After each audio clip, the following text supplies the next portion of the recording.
Hello बच्चों, स्वागत है आप लोग का हमारे यूट्यूब चैनल प्रिपरेशन मंत्रा पे। अभी हम लोग रिडॉक्स रिएक्शन पढ़ रहे थे। पिछले क्लासेस में old concept of oxidation reduction पढ़े, फिर सेकेंड क्लास में electronic concept of oxidation reduction पढ़े। उसके अलावा कंप्लीट सेल रिएक्शन किसको कहते हैं, हाफ सेल रिएक्शन किसको कहते हैं, हाफ सेल रिएक्शन में ऑक्सीडेशन हाफ सेल किसको कहते हैं, रिडक्शन हाफ सेल किसको कहते हैं, ये सब हम लोग जान लिए। आज हम लोग एक बहुत ही इंपॉर्टेंट रिएक्शन के बारे में जानेंगे जिसको डिस्प्रोपोर्शन रिएक्शन कहते हैं। ठीक है, तो डिस्प्रोपोर्शन रिएक्शन में होता क्या है, अभी आमतौर पे क्या होता था रिडॉक्स रिएक्शन में कि कोई एक सब्सटेंस ऑक्सीडाइज होता था और दूसरा सब्सटेंस रिड्यूस होता था। लेकिन डिस्प्रोपोर्शन रिएक्शन में यह भी एक तरह का रिडॉक्स ही है, लेकिन इसमें वही सब्सटेंस ऑक्सीडाइज भी होगा और वही सब्सटेंस रिड्यूस भी होगा। अगर इस तरह का रिएक्शन अगर होगा तो उसको डिस्प्रोपोर्शन रिएक्शन कहते हैं। और डिस्प्रोपोर्शन रिएक्शन जो है, इसका एग्जांपल आप लोगों को बहुत सारे क्वेश्चंस में पूछे जाएंगे, है ना। मेंस वगैरह में आप लोग को सिलेक्ट करना होगा, कोई क्वेश्चंस रहेगा कि इसमें कौन डिस्प्रोपोर्शन रिएक्शन है, तो डिस्प्रोपोर्शन रिएक्शन का एग्जांपल बहुत इंपॉर्टेंट है। तो इसलिए आज हम लोग रिडॉक्स रिएक्शन के तीसरे क्लास में, ठीक है, आज टाइप्स ऑफ रिएक्शन जो हम लोग पढ़ रहे हैं, जिसमें आप लोग कंप्लीट सेल पढ़ लिए, उसके बाद ऑक्सीडेशन हाफ सेल पढ़ लिए। आज हम लोग पढ़ेंगे एक one of the important topic जिसको हम लोग कहते हैं डिस्प्रोपोर्शन रिएक्शन। ठीक है, डिस्प्रोपोर्शन रिएक्शन किसको कहेंगे, डिस्प्रोपोर्शन रिएक्शन। तो हम लोग कह सकते हैं कि वैसा रिएक्शन, वैसा chemical reaction, the chemical reaction in which, जिसमें सेम सब्सटेंस जो है, the chemical reaction in which same substance is, the chemical reaction in which same substance is oxidised as well as reduced, as well as reduced, है ना। The chemical reaction in which same substance is oxidized as well as reduced is called, कहलाएगा disproportion reaction, है ना। तो जाहिर सी बात है कि वैसा केमिकल रिएक्शन जिसमें एक ही सब्सटेंस ऑक्सीडाइज भी हो और रिड्यूस भी हो, उसको हम लोग कहेंगे डिस्प्रोपोर्शन रिएक्शन। ठीक है, मतलब कि एक ही एलिमेंट जो है वो ही ऑक्सीडाइज भी करेगा और वो ही रिड्यूस भी करेगा। तो इसका एग्जांपल जो है प्यारे बच्चों वो बहुत ही इंपॉर्टेंट है ना। जिसमें फर्स्ट एग्जांपल ले रहे हैं, है ना, व्हाइट फास्फोरस से जो फॉस्फेट बनता है ना, P4 प्लस NaOH, है ना, प्लस H2O, ये मिल के आप लोग का क्या बना रहा है, ये फॉस्फीन बनता है आप लोग का, और साथ ही साथ NaH2PO2। ठीक है, तो सोडियम हाइड्रोजन फॉस्फाइड। तो यहाँ पे हम लोग क्या देख रहे हैं कि इस रिएक्शन में अगर हम बैलेंस करें तो बैलेंस करने के लिए हम लोग को क्या करना पड़ेगा, 4 फास्फोरस है तो 4 फास्फोरस है, तो यहाँ पे अगर हम लोग लगा दे 3, तो 3 फास्फोरस और 1 फास्फोरस, 4 फास्फोरस हो गया। और यहाँ 3 लगाएंगे तो यहाँ भी 3 लगाना होगा, यहाँ भी 3 लगाना होगा। ठीक है, 3 सोडियम हो गया, 3 सोडियम हो गया। बैलेंस करना सिखाएंगे इसी चैप्टर में आप लोगों को। ठीक है, और हाइड्रोजन हो गया 6 और 3 9, और यहाँ हो गया 6 3 9, ऑक्सीजन हो गया 6, यहाँ 3 और 3 6। तो ये बैलेंस है। तो इस केस में आप लोग क्या देख रहे हो, इसमें सिर्फ आप लोग का किसी का ऑक्सीडेशन नंबर चेंज नहीं कर रहा है, सिर्फ आप लोग का फास्फोरस का चेंज हो रहा है। ठीक है, मॉलिक्यूलर फॉर्म में आप लोग को पता है कि ऑक्सीडेशन नंबर यानी उस पर चार्ज क्या होगा आप लोग का, 0 होगा आप लोग का, है ना। क्यों, क्योंकि चारों तो फास्फोरस ही है आप लोग का, ना कोई खींचा, ना कोई दिया, ना कोई लिया। तो इस केस में आप लोग का क्या होगा, P4 का ऑक्सीडेशन नंबर 0 हो गया। अब यही फास्फोरस का इस केस में कितना होगा, तो फास्फोरस और हाइड्रोजन में कौन ज्यादा इलेक्ट्रोनेगेटिव है ना। कैसे पता करोगे प्यारे बच्चों कि किस पे प्लस चार्ज आएगा, किस पे माइनस चार्ज होगा। तो आप यहाँ पे पता कर लेना कि दोनों में कौन ज्यादा इलेक्ट्रोनेगेटिव है। और आपको पता है ना कि इलेक्ट्रोनेगेटिविटी हम बताए थे आप लोग का, सबसे ज्यादा होता है फ्लोरीन, उसके बाद ऑक्सीजन, फिर नाइट्रोजन और क्लोरीन का सेम होता है, फिर आप लोग का ब्रोमीन, फिर आयोडीन, फिर सल्फर, फिर कार्बन और फास्फोरस का नियर अबाउट सेम होता है और सबसे कम इलेक्ट्रोनेगेटिव कौन होता है? हाइड्रोजन। तो आप लोग यहाँ पे देख लेना कि जो ज्यादा इलेक्ट्रोनेगेटिव होगा उस पर माइनस चार्ज होगा और जो कम इलेक्ट्रोनेगेटिव होगा उस पर प्लस चार्ज आएगा। तो यहाँ फास्फोरस जो है वो देख रहे हो आगे है आप लोग का, हाइड्रोजन पीछे है, तब फास्फोरस पे माइनस चार्ज होगा आप लोग का, यानी इस पे -3 हो गया। यहाँ पे फास्फोरस पे कौन सा चार्ज होगा, तो यहाँ पे आप लोग को ढूंढ लेना है कि सबसे ज्यादा इलेक्ट्रोनेगेटिव कौन है, ऑक्सीजन। एक ऑक्सीजन को कितना लेना है, 2, तो 2 ऑक्सीजन मिलकर कितना लेगा, 4, क्योंकि ऑक्सीजन का वैलेंसी 2 होता है। तो एक ऑक्सीजन को 2 चाहिए तो 2 ऑक्सीजन को 4 चाहिए, तो 4 चाहिए तो सोडियम कितना देगा, 1 देगा। 2 हाइड्रोजन कितना देगा, 2 देगा, तो 2 और 1 3, तो फास्फोरस को कितना देना पड़ेगा, 1 देना पड़ेगा। तो यहाँ पे आप लोग देख रहे हो साफ तौर पे कि यहाँ पे 0 था और 0 से यहाँ हो गया -3, तो -3 का मतलब क्या हो गया, क्या किया होगा बताओ, लॉस ऑफ इलेक्ट्रॉन किया होगा कि गेन ऑफ इलेक्ट्रॉन। तो आपको पता है कि न्यूट्रल से निगेटिव चार्ज कब आएगा, नेगेटिव चार्ज तब आएगा ना जब नेगेटिव पार्टिकल्स को वो एक्सेप्ट करेगा। नेगेटिव पार्टिकल्स कौन है, इलेक्ट्रॉन, तो इलेक्ट्रॉन लिया होगा यानी गेन ऑफ इलेक्ट्रॉन हो रहा होगा। तो गेन ऑफ इलेक्ट्रॉन हो रहा है यानी कि यहाँ हो रहा है रिडक्शन। और यही व्हाइट फास्फोरस से हम लोग यहाँ पे देखें तो यहाँ पे देख रहे हैं कि 0 से कितना हो गया, +1। +1 का मतलब 0 से प्लस चार्ज कब आता है, तो प्लस चार्ज तब आता है जब इलेक्ट्रॉन घट जाता है। इलेक्ट्रॉन घटता कैसे, जब इलेक्ट्रॉन को लूज कर दिया जाता है। तो इसका मतलब है कि यहाँ पे इलेक्ट्रॉन लूज किया जा रहा है, तो इसका मतलब लॉस ऑफ इलेक्ट्रॉन हो रहा है, लॉस ऑफ इलेक्ट्रॉन हो रहा है। तो यहाँ पे क्या हो गया, ऑक्सीडेशन। तो आप लोग देख रहे हो प्यारे बच्चों कि इसमें यही सब्सटेंस ऑक्सीडाइज भी कर रहा है और यही व्हाइट फास्फोरस रिड्यूस भी हो रहा है। तो जब एक ही सब्सटेंस ऑक्सीडाइज और रिड्यूस दोनों करे तो वैसे रिएक्शन को हम लोग कहते हैं डिस्प्रोपोर्शन। अब कहोगे सर सोडियम में चेंज नहीं हुआ, नहीं, सोडियम का यहाँ भी +1 है, इस केस में भी सोडियम का +1 है, ऑक्सीजन का यहाँ भी -2 है, यहाँ भी -2 है, यहाँ भी -2 है ना। हाइड्रोजन का यहाँ भी +1 है, यहाँ भी +1 है, यहाँ भी +1 है, यहाँ भी +1 है। मतलब कि फास्फोरस को छोड़कर किसी का भी ऑक्सीडेशन नंबर चेंज नहीं हो रहा है, सिर्फ फास्फोरस का ही 2 अलग अलग कंपाउंडों में, एक में ऑक्सीडेशन नंबर घट रहा है, एक में बढ़ रहा है ना, एक में रिडक्शन हो रहा है, एक में ऑक्सीडेशन, यानी एक ही सब्सटेंस ऑक्सीडाइज और रिड्यूस दोनों कर रहा है। तो ऐसे रिएक्शन को प्यारे बच्चों हम लोग नाम देते हैं डिस्प्रोपोर्शन रिएक्शन। तो इस तरह का अगर कोई एग्जांपल मिले तो आप लोग उसको सिलेक्ट कर लेना एज ए कौन सा रिएक्शन, डिस्प्रोपोर्शन रिएक्शन, क्योंकि इसमें वही सब्सटेंस ऑक्सीडाइज भी करेगा और वही सब्सटेंस रिड्यूस भी करेगा। कुछ और एग्जांपल आप लोग को दिखा देते हैं प्यारे बच्चों, ठीक है। कुछ और एग्जांपल्स देख लीजिए, जैसे मान लो कि Cl2 के साथ NaOH रिएक्शन कर रहा है ना। मान लो कि कोल्ड कंडीशन में अगर कर रहा है ना, कोल्ड एंड डाइल्यूट कंडीशन में है, तो ऐसे केस में ये क्या बन जाएगा, ये बन जाएगा NaCl प्लस बन जाएगा NaClO, ठीक है, और प्लस बन जाएगा H2O, है ना। बैलेंस कर लेते हैं, यहाँ पे लगा देते हैं 2, तो 2 सोडियम हो गया, 2 ऑक्सीजन, 1 2 ऑक्सीजन हो गया, 2 हाइड्रोजन हो गया, ठीक है, और 2 क्लोरीन 1 2 क्लोरीन हो गया। तो इस केस में क्या देख रहे हो प्यारे बच्चों, यहाँ पे आप लोग का क्लोरीन का 0 है, इस केस में क्लोरीन का -1 क्योंकि सोडियम पे +1 होगा, है ना। और इस केस में आप लोग कौन ज्यादा इलेक्ट्रोनेगेटिव, ऑक्सीजन पे -2 होगा, सोडियम पे +1 होगा, यानी 2 इलेक्ट्रॉन मांग रहा है ये, तो एक सोडियम देगा और एक क्लोरीन देगा। जो कम इलेक्ट्रोनेगेटिव ऑक्सीजन से वही इलेक्ट्रॉन इसको देगा, है ना। और यहाँ पे आप लोग का हाइड्रोजन का +1 है और ऑक्सीजन का -2 है, तो इस केस में यहाँ भी सोडियम पे +1 है, ऑक्सीजन पे -2, हाइड्रोजन पे +1 है। तो आप साफ तौर पे देख रहे हो कि सोडियम का चेंज नहीं हुआ, ऑक्सीजन का चेंज नहीं हुआ, हाइड्रोजन का चेंज नहीं हुआ, चेंज किसका हुआ, क्लोरीन का। इस केस में आप लोग देख रहे हो कि क्लोरीन पे -1 हो गया, और इस केस में दूसरे प्रोडक्ट में देख रहे हो कि +1 हो गया, यानी क्लोरीन पे माइनस हुआ, यानी कि गेन किया, यानी रिडक्शन हो रहा है। और इस केस में आप लोग का क्लोरीन पे प्लस हुआ, यानी लॉस किया, यानी ऑक्सीडेशन हो रहा है। तो क्लोरीन ही ऑक्सीडाइज और रिड्यूस दोनों हो रहा है, तो इसका मतलब है कि एग्जाम्पल हो गया किसका, डिस्प्रोपोर्शन रिएक्शन का, ठीक है। उसी तरह से एक और एग्जाम्पल अगर हम लोग ले लें, ठीक है, इसी तरह से Cl2 रहे, Br2 रहे, है ना, I2 रहे, सब के लिए अगर ये हॉट एंड कॉन्ग कंडीशन में अगर रिएक्ट करेगा तो वैसे केस में ये क्या क्या बन जाएगा, तो इस केस में बन जाएगा NaCl प्लस हो जाएगा NaClO3 और प्लस बन जाएगा आप लोग का क्या, H2O।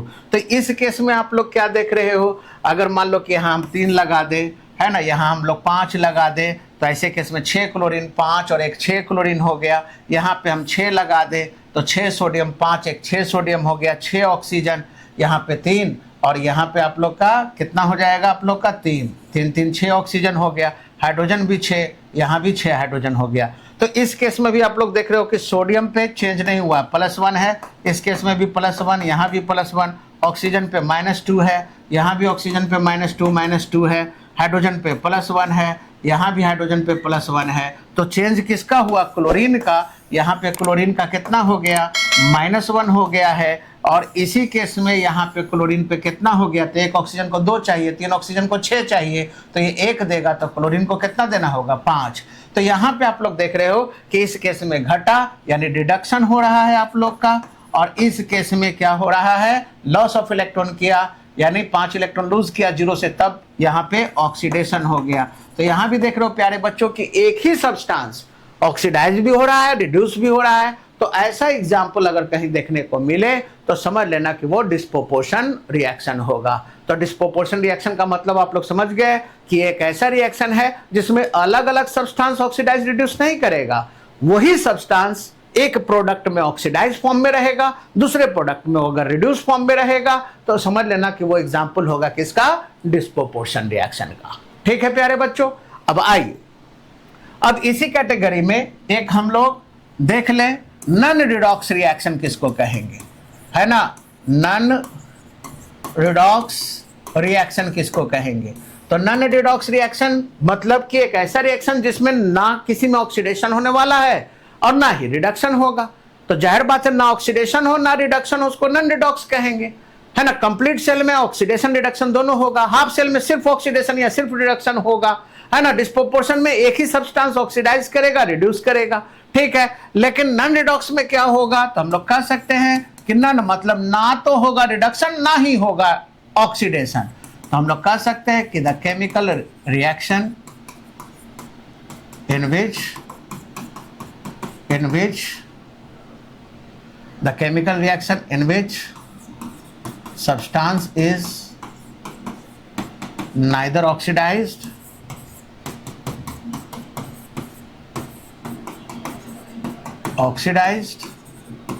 nor reduced, है ना। वैसा केमिकल रिएक्शन जिसमें सब्सटेंस ना तो ऑक्सीडाइज होगा ना ही रिड्यूस होगा, तो समझ लेना ऐसा रिएक्शन को ही हम लोग नाम देंगे प्यारे बच्चों नॉन रिडॉक्स रिएक्शन। अब पकड़ोगे कैसे कि कौन है ये नॉन रिडॉक्स रिएक्शन, तो आप लोग याद रखना कि जनरली 2 रिएक्शन, जैसे एसिड बेस रिएक्शन हो, तो एसिड बेस रिएक्शन अगर होता है तो उसमें किसी तरह का ऑक्सीडेशन रिडक्शन नहीं होगा, किसी का ऑक्सीडेशन नंबर चेंज नहीं होता है।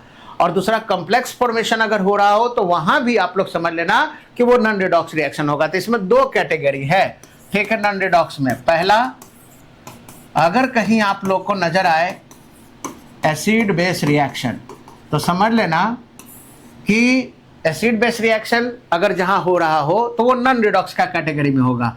एसिड कैसे पहचानोगे, कटायन के जगह H हो, बेस कैसे पहचानोगे, अनायन के जगह OH हो, है ना। ये सब आप लोग का आयोनिक रिएक्शन है जो एक्वस मीडियम में होता है। तो यहाँ पे क्या बन रहा है आप लोग का NaCl + H2।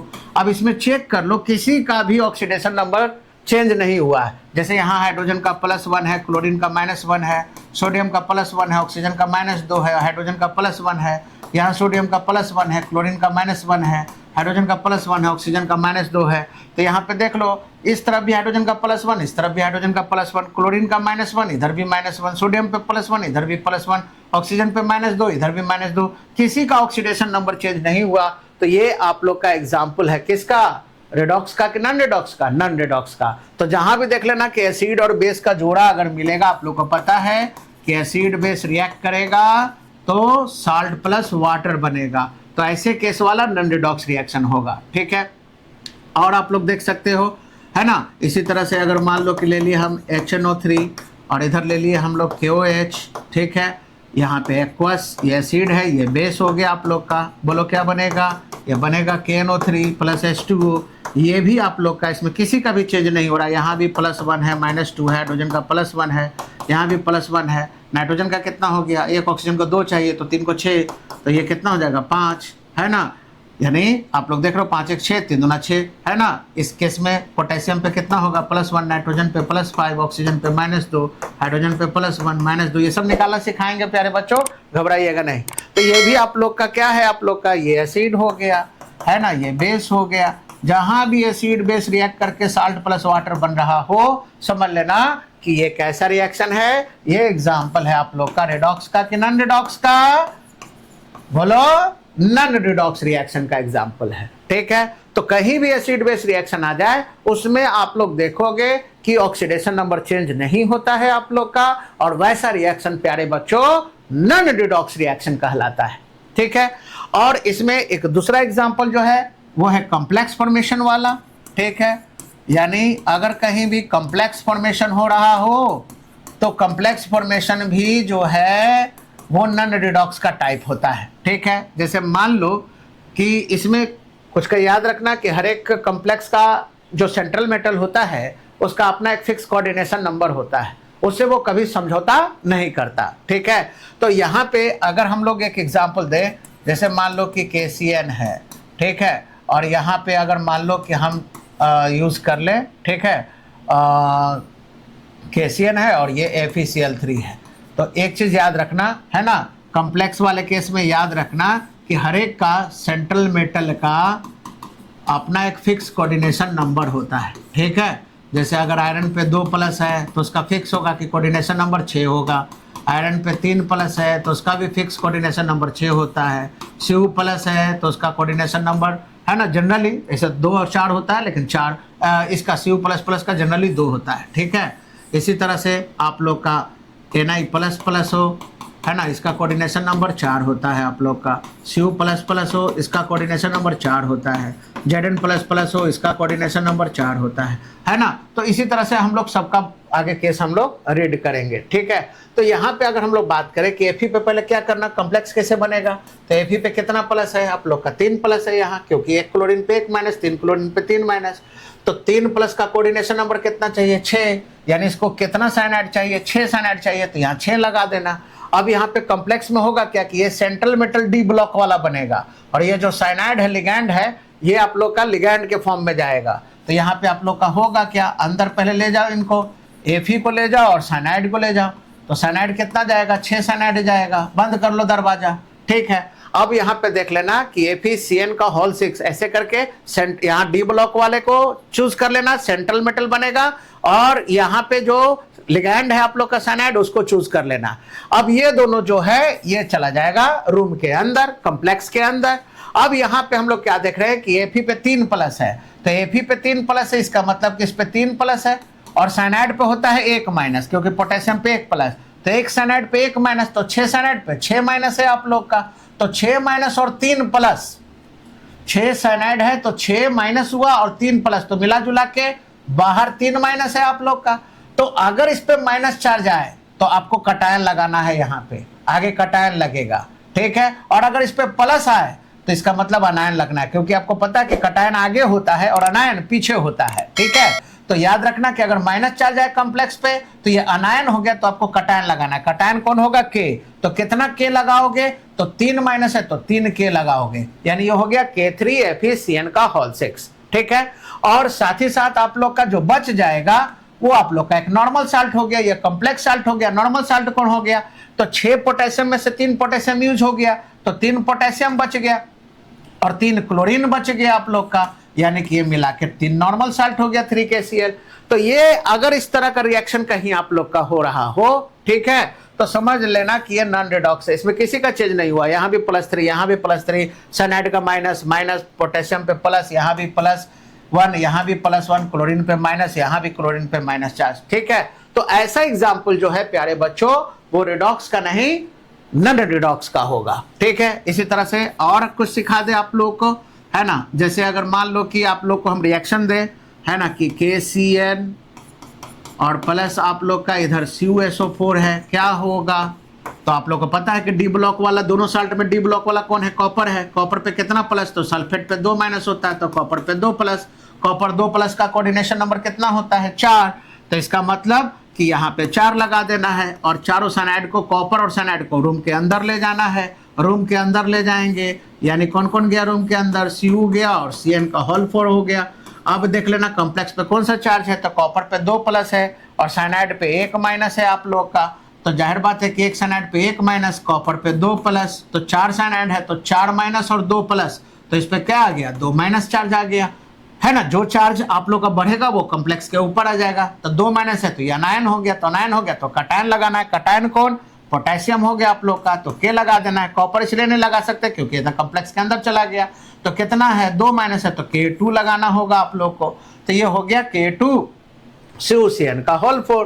और बाकी जो बच गया ये हो गया कॉम्प्लेक्स साल्ट। अब बाकी जो बच गया, क्या बच गया, तो 4 पोटेशियम में से 2 पोटेशियम चला गया तो 2 पोटेशियम बच गया और सल्फेट बच गया, तो यानी ये बन गया K2SO4, ये नॉर्मल साल्ट हो गया। तो ये एग्जाम्पल जो होगा वो रिडॉक्स का नहीं प्यारे बच्चों, किसका होगा, नॉन रिडॉक्स का। किसी का भी ऑक्सीडेशन नंबर चेंज नहीं हुआ। देख रहे हो आप लोग, पोटेशियम पे यहाँ भी प्लस है, यहाँ भी प्लस है, एक ही प्लस है आप लोग का। सल्फेट पे 2 माइनस है, यहाँ भी आप लोग का 2 माइनस है। ठीक है, तो इस तरह का अगर एग्जाम्पल मिलेगा प्यारे बच्चों, और कुछ एग्जाम्पल दिखा देते हैं आप लोगों को। ठीक है, अगर इसी तरह से अगर मान लो कि हम लोग कहें कि क्या होगा इस केस में, अगर मान लो कि यहाँ पे है आप लोग का ZnCl2 है आप लोग का, ZnCl2 को अगर हम लोग NaCN से रिएक्ट करवाएं, NaCN प्लस ZnCl2 क्या होगा, तो Zn पे कितना है, 2 है ना, और साइनाइड पे आप लोग का कितना, 1 माइनस होता है। तो Zn प्लस 2 का कोऑर्डिनेशन नंबर कितना है, 4, तो यहाँ 4 लगाएंगे, इन दोनों को अंदर ले जाएंगे, है ना। कितना हो जाएगा आप लोग का, ये बन जाएगा ZnCN का होल 4। अब इस पे कौन सा चार्ज आएगा, तो जाहिर बात है कि इस पे 4 माइनस है ना, इस पे 2 प्लस है, तो इस पे माइनस आ रहा है, तो कटायन लगाएंगे। कौन कटायन लगेगा, सोडियम। कितना लगाओगे, 2 लगाओगे, तो ये हो गया आप लोग का Na2ZnCN का होल 4। ठीक है, सोडियम टेट्रासाइनोजिंकेट हो गया, और प्लस कितना सोडियम बच गया, तो 4 में से 2 सोडियम लगा तो 2 सोडियम बच गया और 2 क्लोरीन बच गया, तो ये बन जाएगा 2NaCl। तो इस टाइप का जो एग्जाम्पल्स होगा प्यारे बच्चों, वो रिडॉक्स नहीं बल्कि नॉन रिडॉक्स होगा। ठीक है, तो जहां भी इस तरह का आप लोग को मिले वो केस हो जाएगा आप लोग का नॉन रिडॉक्स का। ठीक है, कुछ और एग्जाम्पल आप लोग देख लीजिए, कुछ और एग्जाम्पल देख लीजिए आप लोग। अगर रहेगा आप लोग का FeCl3 और कोई न्यूट्रल मॉलिक्यूल जैसे अमोनिया दे दे, ठीक है, तो क्या होगा, तो Fe पे 3 प्लस है, इसका कितना होता है कोऑर्डिनेशन नंबर, 6, तो 6 अमोनिया लगा देना। आयरन और अमोनिया को अंदर ले जाना, यानी FeNH3 का क्या हो जाएगा, होल 6 हो जाएगा, दरवाजा बंद। Fe पे कितना है, 3 प्लस, अमोनिया पे कोई चार्ज नहीं होता क्योंकि न्यूट्रल मॉलिक्यूल है, पूरा मॉलिक्यूल पे कोई चार्ज नहीं होगा, तो इस पे क्या आएगा, दरवाजे पे प्लस आएगा। तो प्लस आएगा यानी कटायन हो गया, तो आपको पीछे अनायन लगाना होगा। अनायन कौन हो गया, Fe हो ही गया आप लोग का, अमोनिया हो ही गया, तो क्लोरीन है, तो बाहर में कितना क्लोरीन लगा दोगे, 3 क्लोरीन। ठीक है, तो इस तरह का अगर एग्जाम्पल्स है तो ये समझ लेना कि नॉन रिडॉक्स होगा आप लोग का। इसी तरह से अगर हम कहें आप लोगों को कि इधर है आप लोग का CuSO4, इधर वाटर है आप लोगों का, तो ये क्या बनेगा, कैसा कॉम्प्लेक्स बनेगा, तो Cu पे कितना प्लस है, 2 प्लस है, कोऑर्डिनेशन नंबर 4, तो 4 वाटर लगाएंगे। अंदर किसको ले जाएंगे, Cu और वाटर को ले जाएंगे, है ना। ये कितना हो गया, CuH2O का होल 4, इस पे प्लस 2 है, वाटर एक न्यूट्रल मॉलिक्यूल है, इस पे कोई चार्ज नहीं, तो इस पे कौन सा चार्ज आया, प्लस 2 आया। तो कटायन है तो अनायन लगाना होगा, अनायन कौन है आप लोग का, सल्फेट, तो आप पीछे लगा दोगे SO4। ठीक है, तो इस केस में आप लोग देख रहे हो कि यहाँ पे ये एग्जाम्पल हो गया आप लोग का किस चीज़ का, नॉन रिडॉक्स का। तो आप लोग प्यारे बच्चों आसानी से पता कर सकते हो कि कौन नॉन रिडॉक्स है, कौन हाफ सेल है, कौन डिस्प्रोपोर्शन रिएक्शन है, कौन जो है आप लोग का कंप्लीट सेल रिएक्शन है। ठीक है, तो इसी तरह के वीडियो को ज़्यादा से ज़्यादा देखने के लिए बने रहिए प्रिपरेशन मंत्रा के साथ। चैनल को लाइक कीजिए, सब्सक्राइब कीजिए, वीडियो को शेयर कीजिए। Thank you.